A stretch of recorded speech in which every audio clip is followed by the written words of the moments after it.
పూర్వం ఇళ్లలో కూడా సద్దన్నం తినేవారు. సద్దన్నం తినన్నాడు జాతి బాగానే ఉంది. టిఫిన్లు వచ్చాకే ఆరోగ్యాలు చెడ్డాయి.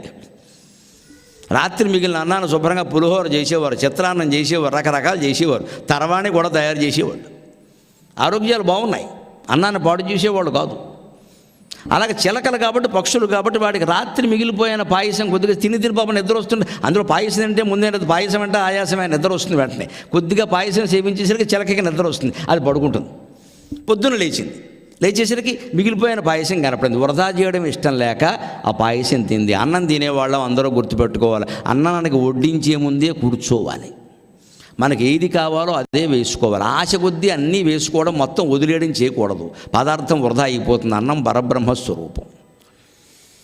మనకు కావలసిందే వేసుకోవాలి. మొహమాట పడకుండా చెప్పేయాలి, అమ్మ నాకు వద్దు వేయకండి, నా మాట వినండి.